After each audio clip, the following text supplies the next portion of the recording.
गौतम बुद्ध का एक शिष्य था। उसके पिता मरते समय अपने पुत्र यानी बुद्ध के उस शिष्य को देखना चाहते थे, लेकिन वह गांव से काफी दूर था। इसलिए देखना चाहते हुए भी उसके पिता उसे देख ना सके। मरते वक्त उस व्यक्ति के मन और जुबान पर बस का ही नाम था। नाम लेते रोते रोते उसने अपने प्राण भी त्याग दिए। उसने अपने छोटे बेटे को मरने से पहले कुछ स्वर्ण मुद्राएं भी दी थी और उससे कहा था, जब मेरा दूसरा बेटा आए तो उसे ये स्वर्ण मुद्राएं दे देना। कुछ दिनों बाद वो शिष्य गांव लौटा। छोटे भाई ने उसे सब बताया। सारा कुछ कहने सुनने के बाद उसका छोटा भाई उसे स्वर्ण मुद्राएं देने लगा। उस शिष्य ने उससे वो मुद्राएं ली और फेंक दी। वह फेंकने के बाद अपने छोटे भाई पर बहुत क्रोधित भी हुआ और उसने कहा, क्या तू मुझे भ्रष्ट करना चाहता है?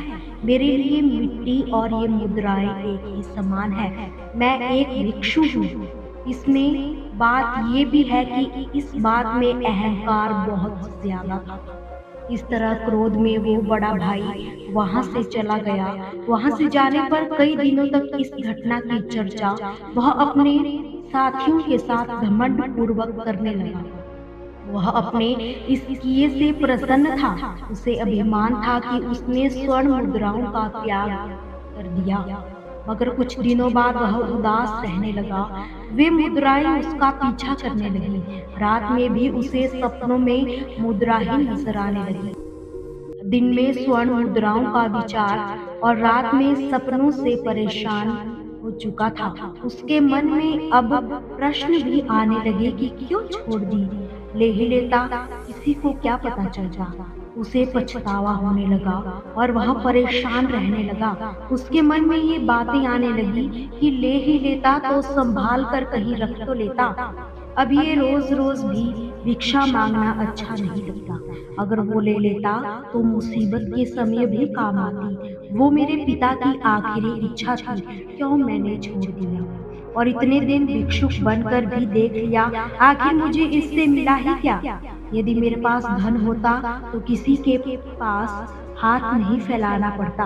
उसे बस यही विचार दिन रात सताने लगा और एक रात उसने निश्चय किया कि वह कल सुबह ही संन्यास त्याग देगा और ग्रस्त हो जाएगा।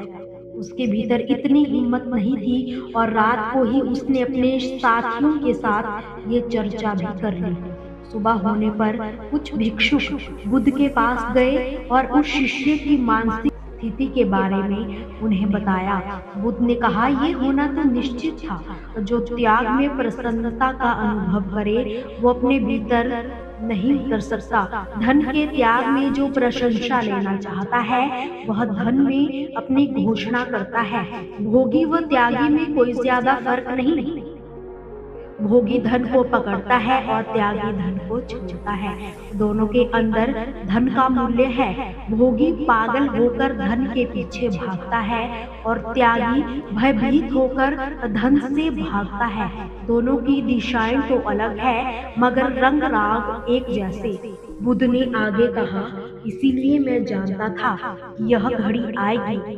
बुद्ध ने उस शिष्य को बुलाया और उससे कहा, इतनी सी स्वर्ण मुद्राओं से तेरा क्या होगा?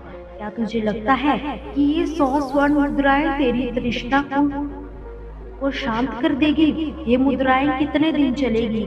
ये मुद्राएं तेरी तृष्णा की अग्नि को शांत नहीं कर रही है, बल्कि उसे और बढ़ा देगी। क्या तुम भी अपने पिता की तरह जीना चाहते हो, जो अंतिम समय में भी दूसरों के लिए ही जिया और जो ये ना समझ सका कि इस दुनिया में कोई भी अपना नहीं है? तुम्हारे पिता ने अपने अंत समय में भी दुखी होकर अपने प्राण त्यागे।